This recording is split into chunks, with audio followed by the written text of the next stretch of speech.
All right, so we're here today with Mike Dunchok on behalf of Grandmaster Sam F.S. Chin.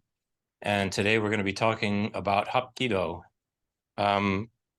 Mike, do me a favor and give us a little bit of your personal background and history with martial arts.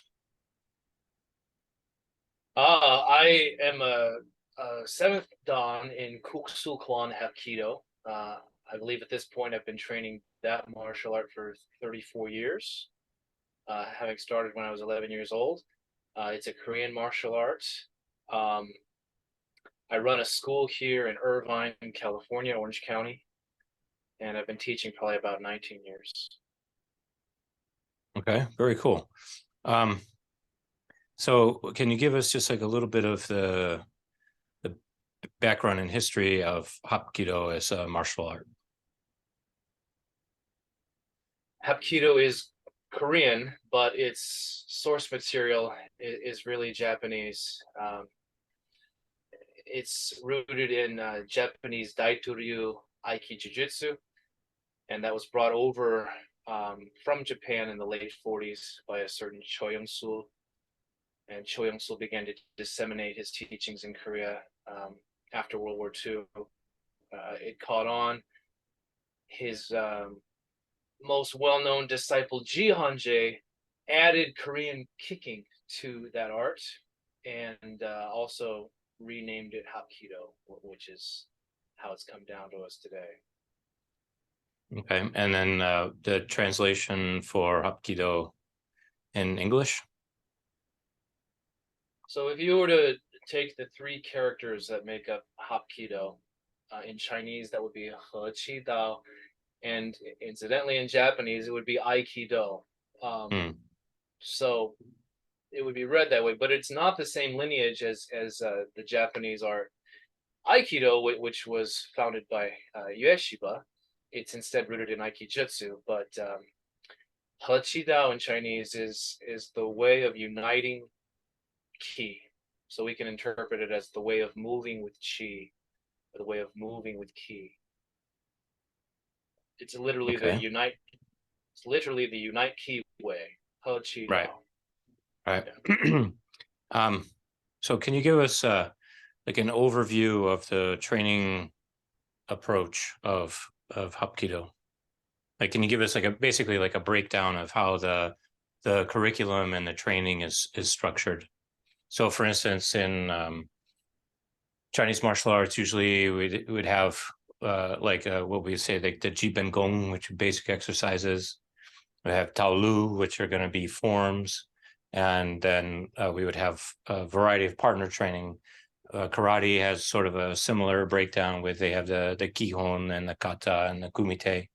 So does Hapkido follow something similar? Can you tell us about that?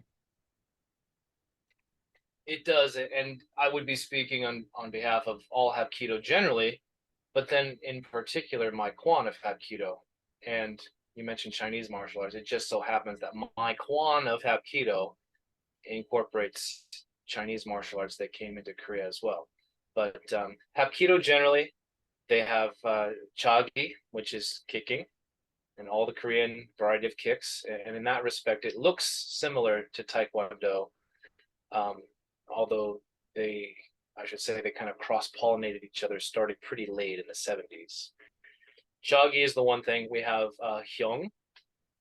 Hyung say are forms, which make them equivalent to kata. We have Nakbub, which are break falls. We have Sulki, which are joint locking techniques. I think you'd find the most comparable to Chin-na. I'm sure I'm leaving something out. Maki are blocking, Jase are stances. And then my particular Kwan does incorporate Kung Fu training as well. So there's a Tao Lu, but it's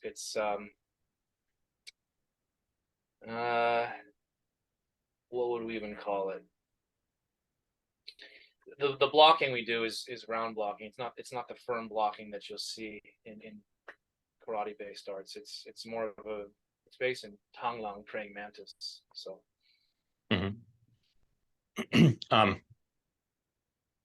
So if somebody, like when somebody comes in and they starts in your Guan, they're fresh off the street, and you give me an idea of how their training would progress from 0 through your curriculum. Yeah, they'd be responsible for learning the first stage of the curriculum. They would still join the regular class and do everything that we do. So we all stretch together for like the first 15 minutes of class. And for us, stretching is very important because of the emphasis on kicking. Mm-hmm. So we're all trying to the splits. That's a major goal of our training. Um, then they'd be going through with us and doing the knock club where we all in line queue up and do break falls, whether they're forward rolls or backward rolls or falling on the side. And then they'd do all the partner drills with us and all the kicking drills. And once we'd gone through all the stuff that the group does together, then they would break off and they'd be introduced to basic techniques that are specific to their rank. So they'd have to go through first the grappling portion of our curriculum, which would be tailored to them. And first thing they would learn are wrist escapes, where someone's grabbing your wrists and just the different ways that you can break the grip and escape from it. And then they'd be responsible for learning the introductory 10 wrist reversal techniques, where someone grabs their wrist, but then they reverse the situation and end up submitting their attacker, which we call sonmoksu. So they'd have to learn the first white belt sonmoksu, and then the white belt basic qigong exercise, which we call tanjin ho, which is dantian breathing, and on all the other specific curriculum for the white belt level, which also might include the 9 basic chagi, the 6 jase. We have 6 forms. I'm sorry, we have 6 positions, fighting positions, and 7 blocks, 7 maki. Then they learn, just as a custom, they learn the yue, which is the etiquette of the studio, which is a beginner student would learn. And then also as a first weapon offering, they learn how to use a single straight stick, which is essentially fencing. It's like cane fencing, pretty much. So that's just the first level, and there's about 9 levels of curriculum for them to learn before their first dan black belt. Okay. All of which Very has cool. different options in those material. Yeah. And for my quant, we divide the hard material from the soft material. So there's 5 subject areas on the soft side of the art and 4 on the hard side of the art. And does your system follow this typical belt progression of like white, yellow, green, blue, purple, brown, black, something like that? Essentially, yeah. White, yellow, orange, purple, green, blue, brown, black, brown, red, black. Okay, so there's a red in there. And then how many dan rankings do you guys have? The highest dan ranking is 10, but there can only be 1 10th dan, and that's reserved for the founder. The founder is still alive. He lives in Canada. The highest one can attain in their life without being in that position is 9th dan. Okay. So can you tell me a little bit about the philosophy, concepts, and principles of Hapkido? Sure. It goes back to the name, Hapkido, and the idea is that by moving the body in a united way, such that there's a integrity to the movement, there's a type of simultaneity to the movement with every body part, that it makes techniques function in a way that they wouldn't if we merely use strength. So we're trying to find a function to techniques that comes mysteriously from a unified body movement. And that does go back to Japanese Aikijutsu. So we're the same in that respect. We talk about a concept we call Yo Wan Hua. Yu Wan Hua. Yu Wan Hua is a Korean phrase. Basically, it means flowing circle harmony, etc. Essentially, the idea is that a good Hapkido practitioner has a certain flow to his movements, and given that it's a soft grappling art, that when you can accomplish that softness more effectively, your grappling becomes more effective, much more than you would expect. The less you try to do things, the more they work. The less you actually generate an intended muscular response, the more relaxed you are, the more these techniques work. Mhm. So that's the core concept we're looking for in Hapkido. Of course, the kicks are grafted in there. The kicks are entirely hard, but I guess the kicks just make it Korean. But still, Right. they're not really the core of the art, and they're not the most difficult part of the art either. Couple of follow-up questions on that. The first one is just sort of a more general question on, in your opinion, what is it you think about the Korean martial arts in particular that they focus so heavily on kicking? I think it's geographical, and also perhaps a matter of terrain. It's a mountainous region. The saying in Kung Fu, at least as far as China goes, is the south punches and the north kicks. And Korea is much closer to northern China than it is to southern China. Right. So it may just be influences of northern Chinese Kung Fu that came across the border to Korea. Mm-hmm.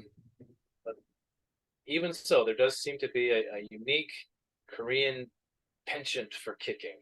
And who can say why would we say that southern Chinese martial arts punch more? I don't know. It's Right. just how it happened to develop. So Right. I mean, obviously there's a not going to be a right answer there, but I was just looking to see, if you had any insights of your own on that. So, and then regarding, so if we take the kicks aside, yeah. in terms of like, how closely would you say Hapkido training in general still, how close is it to Daituru? So, like, if somebody from a Daituru showed up at your Quan, how much would they recognize, and how much would seem unfamiliar? I hope that they would recognize all of it, and I hope that it would be seamless. But if I'm honest, a lot of Hapkido Kwans have lost the original concept, and as the art disseminates, sometimes people do things hard and they don't understand that they don't work. You literally cannot make these type of movements, these grapples work if you try to do them with exertion. So a lot of that gets lost. Also, a lot of Hapkido has been diluted as Taekwondo practitioners have kind of stolen, they've kind of grafted the technique of Hapkido into Taekwondo without really understanding how to make them work. But it's my hope and my ideal, at least, that the best Hapkido Kwans still preserve that. And truly, if you've devoted your life to studying these techniques for decades, eventually, well, hopefully sooner than later, you catch on that they're not going to work unless you do them a certain way and honestly research them. And that inevitably brings you back to a concordance with Daiturio and the original method of doing the techniques. Do you have any relationships with some of the Daituru guys from North America, guys like Howard Popkin or Dan Harden or Roy Goldberg? I don't recognize the three names you said, and I guess that just shows that the arts are different arts. They have kind of diverged, but I do know people from Shorinji Kempo, and I know people from other arts that kind of match that. I know China guys a lot, interestingly, um, but no, not that particular line of Daito people. Okay. Yeah, we have. There's some of my friends and some friends of Sifu. So that's part of, I think one of the objectives of this project of trying to reach out and touch base with other martial arts is to sort of highlight how small the martial arts community really is. It's like that sort of 6 degrees of separation, right? It's like everybody at the end of, and then on the other aspect of that is, one of the things that Sifu is trying to promote is this idea of martial arts are all one big family. I think a lot of times people, as martial artists, we invest so much time and effort and a lot of sacrifice into our training that we tend to start to identify with whatever martial art that we're training. And sometimes, we become really tribal and sort of insular. And, I think just speaking on my own behalf, we can benefit more by sharing with each other and giving each other a chance to speak and share what, say like what you do or what, another martial art is doing. So that's hopefully some of the things that we'll accomplish with this is to sort of broaden, all of our horizons and be able to make more connections within the community, again, under this idea that martial arts are all one big family. So let me ask you, in your opinion, of course, because if we ask every master, they're all going to have their own view, right? So there's no one right answer. But in your opinion, what do you think it is about that makes, or what is it that is unique about Hapkido compared to other martial arts?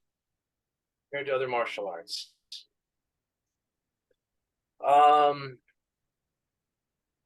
It's the joint locking. Hapkido is a form of jujitsu, so it's a wrestling grappling art. But beyond mere wrestling or even mere jujitsu, that aiki component, the idea that you can actually win a grappling match by relaxing. Well, jujitsu already has that. Literally, ju does mean soft, but aiki-ju is even more soft. Mm-hmm. And it's the idea that some of these joint locks can be accomplished. Some of these techniques only work when you have a very high self-knowledge. To make them work, you not only have to be relaxed, but you have to be emotionally relaxed, because any tension or it's like in Taoism, the more you want to win, the more tense you are, the more committed you are, the less it's going to work. So you actually need to have a spiritual attainment to make these techniques work. You have to be completely unattached. In the Chuangzi, there's actually any story of the Chuangzi works, but there's one about shooting for a prize in an archery contest. And it basically reads that the higher the prize is, the more at stake, the more you foul your shots, the more you miss your free throws. Right. The more you miss your free throws in basketball when it's really down to the line, because you have so much investment. So some of these techniques only work when you release that, when you are so unattached and so uninvolved. I would say that Hapkido, therefore, is unique because it is the physical embodiment of Taoism. That when you make these techniques work, it's because you've become an embodiment of Taoist philosophy, and you have some attainment in it yourself. There's a release of ego, and I guess certainly a lot of the soft Chinese martial arts are that too. That's what defines them. But Hapkido is at least that for grappling. Mm-hmm. So, I mean, I think like Sifu says, that when you're on the top of the mountain and you look down, you see that all paths are leading, to the top, right? So Yeah. they all lead to the same place, but maybe they just take a slightly different route.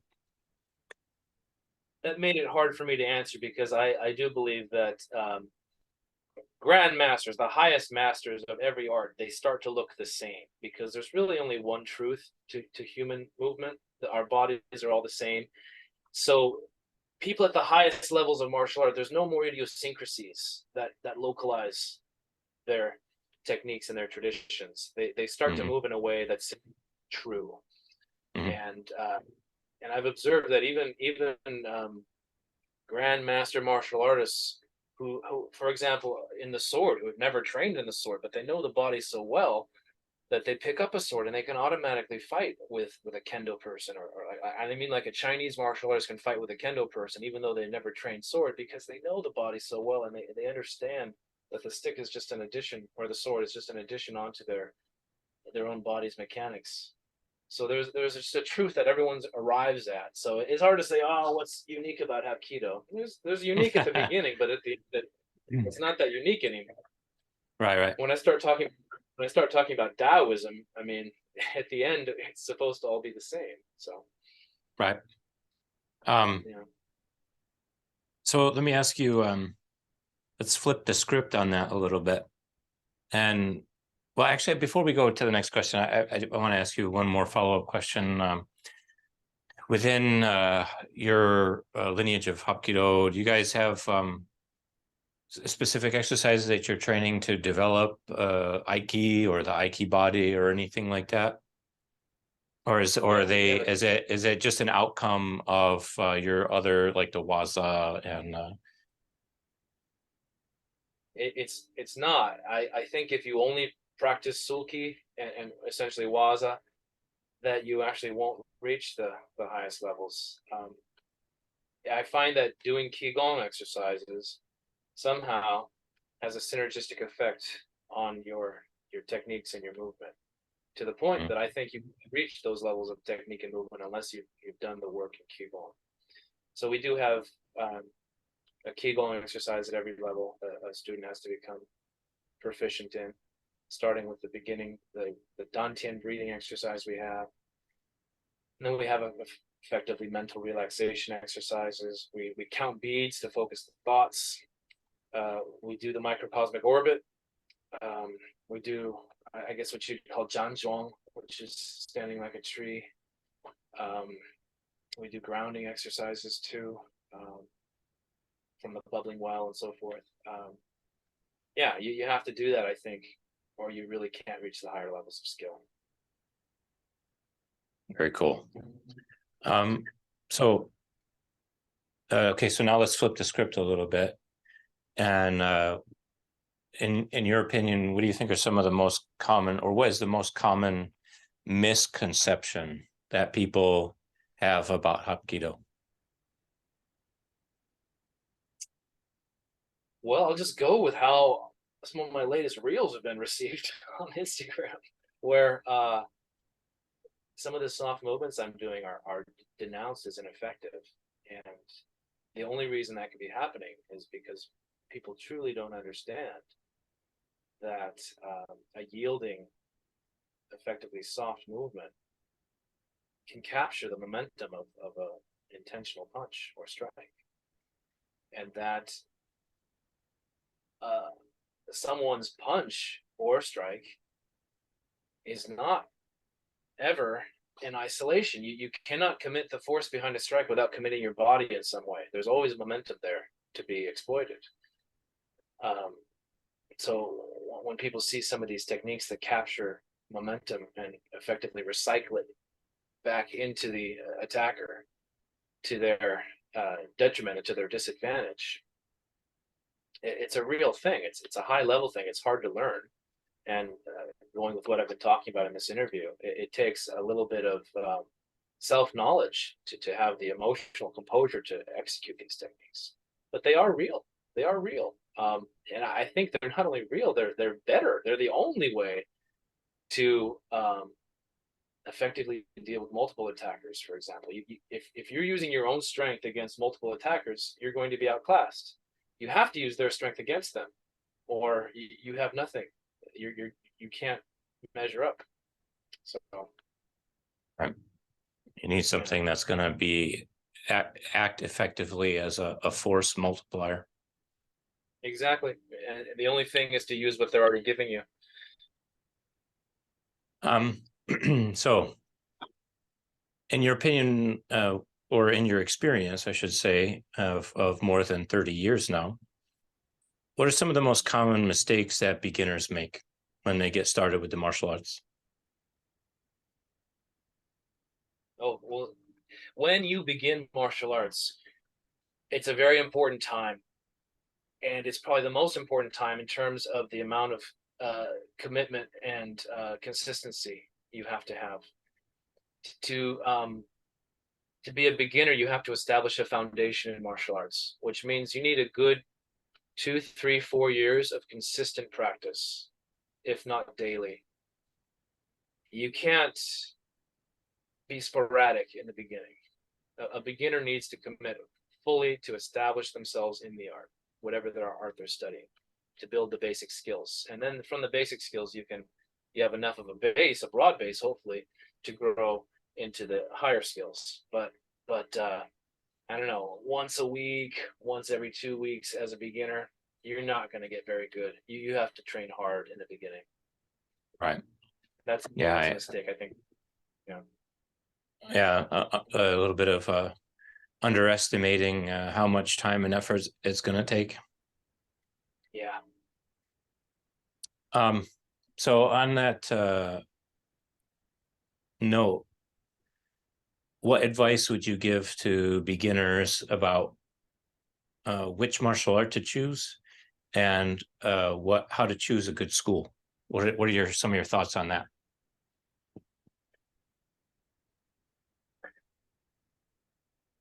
How to choose a good martial art. Well, first you have to be honest about what your goals are, and you have to choose something that you appreciate and like and will stay with. Um, so you have to be honest with your motivations too, or what exactly you're seeking. Um, I don't want to bandwagon on this because it's so ubiquitous, but it is true that there are schools which have lost their original inspiration. They've lost the true ties to their own lineage, their own raison d'etre, their own reason for being, and they have degenerated into being mere commercial schools. They're either babysitting institutions for children, or they're just money making schemes. Um, so you should find a school where techniques are taught honestly, and there's an analysis behind them. Um, there's an authenticity and a legitimacy, um, and an application behind everything they're doing. Yeah, too many schools are merely gyms, and to be a true martial art, to be a school that's actually passing something on, that there has to be more than just exercise. There has to be a general, I should say, a genuine commitment to learn the truth. So an element of personal development, cultivation, self-improvement. Yeah, if you're truly looking for martial arts, it's that, because exercise you can get anywhere. So yeah, a real martial art is going to have some element beyond the merely uh, mere cardiovascular or strength training. Um, and then not merely teaching movements that have no reason behind them. A lot of things have degenerated over the years as they've lost contact with their um, founders, or with the senior people of their styles, who actually understood the reason behind why the movements are the way they are. When you're learning empty rote movements that no longer have a tie to real fighting, you're also no longer learning martial arts. I don't think. I don't think that there's a reason. Oh, it's just art. No. True martial arts is supposed to be a journey that gives you confidence in what you're learning. So there has to be applicability, a bit behind technique and a bit behind forms, behind um, the actual curriculum. So How would because let's say somebody's coming in off the street and they don't have any experience, they don't have the value or the reference point of your lifetime of experience in the martial arts. What's something that you would impart to them that how can they recognize that when they see it? Because sometimes, like my Sifu, he used to talk about how he said, "Oh, don't treat." Well, his father used to say, like, "Don't treat my art like the salted veggie," right? In other words, it's not like yesterday's leftovers. So Sifu, salted veggies, yeah. Or he would Sifu sometimes, my Sifu Grandmaster Sam Chen, he would say sometimes like, "Oh, like if you're not ready, right, or if you don't have the right reference point, if I give you a diamond, you'll think it's just a lump of coal and throw it away." that's so true. So what's that's why something? that's why I was having trouble saying that, because to a beginner's eye, they don't know also what is legitimate and what isn't. Right. So a lot of, and then there's a big emphasis these days on the internet about pressure tests. You got to pressure test your stuff, bro. The thing is, if a beginner pressure tests something, they don't have the background to make certain techniques works, and they'll throw them out without understanding that those are actually the best, highest level techniques, but they just take 10 years before you can do them. So then it is hard for a beginner to know what is legitimate and what isn't, because on the other hand, there are things that have lost the thread, where they'll never be effective. They'll never have any reason behind them, and they are just done by rote without, just trust the teacher. So yeah, beginners do have their hands full, and because of that, it's a very good question. And if I'm honest with you, I don't know how I would, what single element I can tell a beginner to know what's legitimate and what isn't, because it's not just an effectiveness, because some arts, they're not going to have fighters in them. They're not going to have people who are pursuing that, but yet it's still highly effective. I don't know. I know because I can see, but a beginner Right. Okay. doesn't. Right. They don't know. Well, maybe I can have you back on in the future. You can think about that a little bit, and then we'll have a follow-up discussion and see what you've come to. Let me ask you. What have you come to about that? That's what I'd like to know, actually. As far as I would recommend that they look at the level of the other students, not just the teacher. If the result is consistent, then it's probably the chances are good that you found something that's worthwhile.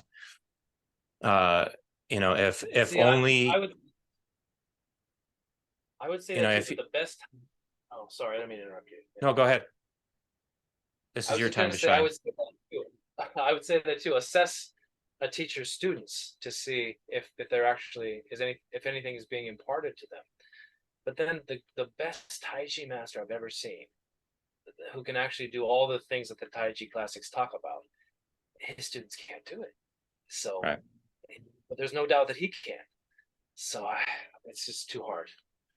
Well, and we could even broaden that out too, because it's not just a matter of, if we go back to like what you were talking about earlier in terms of that, if it's a real martial art, that it should also impart some level of personal development, right? Some level of character building.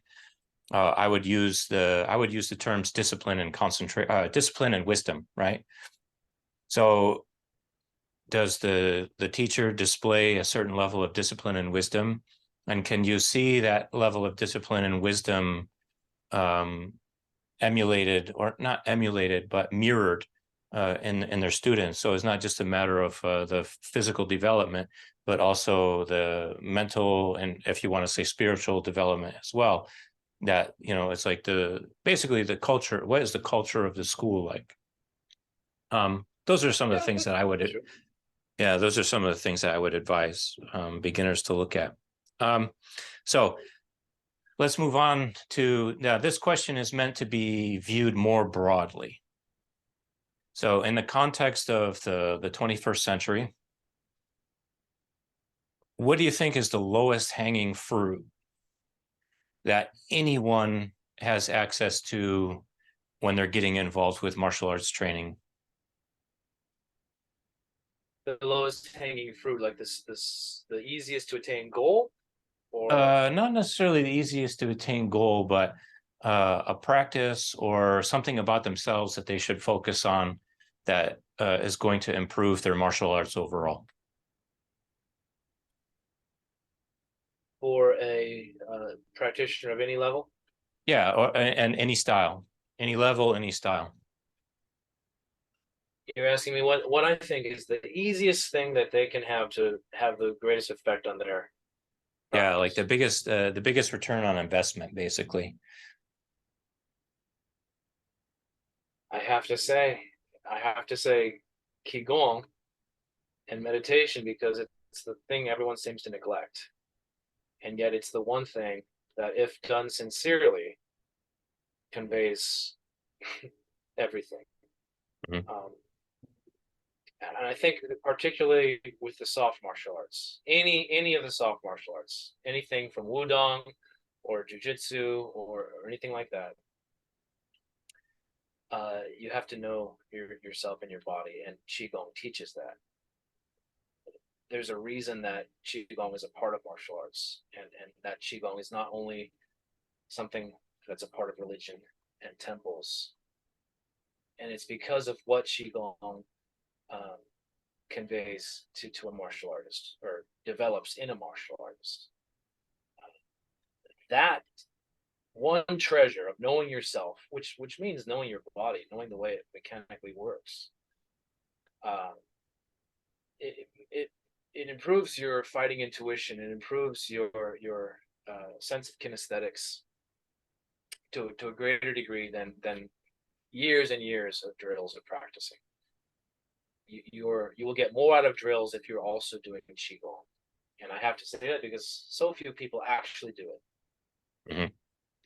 And yet, if they So did, dividends are off the charts. The dividends are beyond really reckoning. right. Sort of one of those things where it's like, what you want and what you need are often two different things. Yeah. Or again, like my Sifu Grandmaster Sam Chen, he likes to say that training is the process of looking into your weakness. So sort of along the same lines. So last question on martial arts specifically, and then I have a few curveballs for you, again, based on your own personal experience. So in your opinion, man, this damn camera drives me bananas the way it constantly goes out of focus.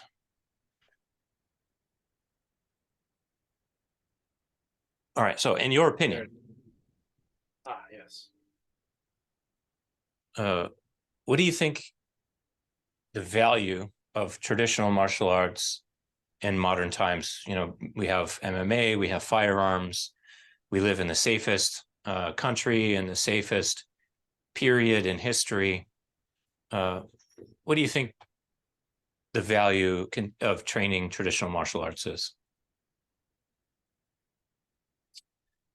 It's this. if you only train your martial art, if you only train martial arts at all, for the one or maybe two times in your life when you might have to have a survival situation or a self-defense situation, I think it's hard to justify the hours and hours and hours of practice you put in. So, so the kind of overemphasis on um, survivability and practicality and function, I think, is misplaced. It can't be the only reason you train, and it can't be the main reason. Otherwise, why would we put hours and hours and hours of time in? So, again, martial arts is a way to know yourself, and it's a way to if we extract the situation that we're training for, that fight to the death, or that self-defense fight that may or may not ever happen, and we take the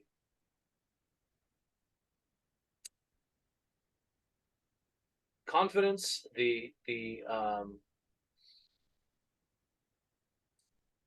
security that one is trying to develop for that situation, and we apply that to life in general, I think we find the real value of martial arts, because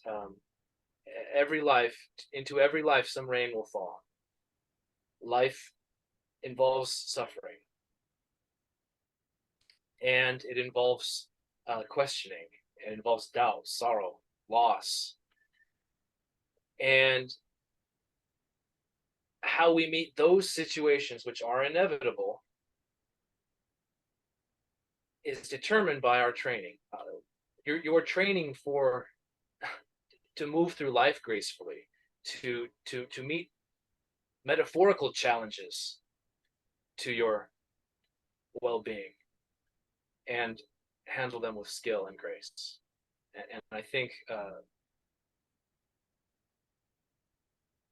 the struggle of life is when you become good at struggle, even physical struggle, you have the composure and the wherewithal to meet the more abstract struggles better. So Very it cool. becomes a way of graceful living. That's a very cool answer. Thank you.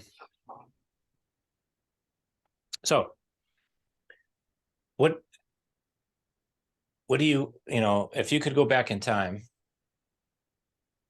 what do you wish you knew then that you know now in terms of martial arts? If you could go back and talk to yourself at the beginning when you were just starting martial arts, is there anything that you would, a message that you would impart to your younger self?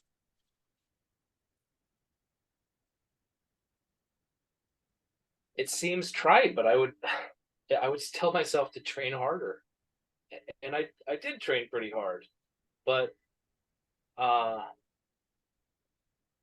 guess it's just more of an awareness, as they say, ars longa vita brevis, skill is long but life is short. That I mean, I'm not so old yet, but I'm more aware of mortality than I was when I was younger, and I'm more aware of the limited time I have. And I'm happy. I'm pretty good. I certainly have devoted 30 or more years of my life to martial arts, but I would have devoted even more time. I would have practiced even more. I would have aimed higher, and I think everybody would say that, but it's true. Okay, very cool. What is the best book on martial arts, or the book that you've gifted most often, and why? Like a book that you've gifted to your martial arts students or martial arts friends. So in that case, it wouldn't necessarily have to be a martial arts book, but a book that you thought was going to benefit somebody that has a dedicated martial arts practice. I do give books. and depending on how long I've had a student, it probably depends which book I give them. I've for my higher students, I've given certain Japanese works that aren't probably that well known. I've given the Demon's Sermon on the Martial Arts, which is probably written around the 1700s. I've given the I think it's called the Fetterless Mind, or at least it's translated that way. The Yeah, Unfettered Mind. Yeah, there you go. Unfettered Mind. I've given that. But those are students who already have been around a while. To a as a Yeah, there you go. That's it. Taquan, that's the man, right? Takuan Soho. Right. But to a student who is off the street, I you got to start with the Tao Te Ching. The Tao Te Ching has the first introduction to all the concepts that are the most important in martial arts. The soft ones, at least. The soft ones are hard to learn, but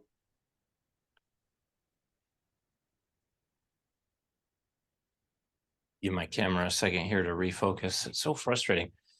This is supposed to be like the most popular webcam yeah. for vlogging and stuff like that, but it's been nothing but a headache for me. Let's see.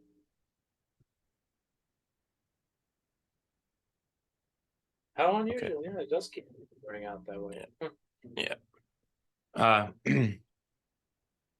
So let me ask you a follow-up question on that. When you give a beginner the Tao Te Ching,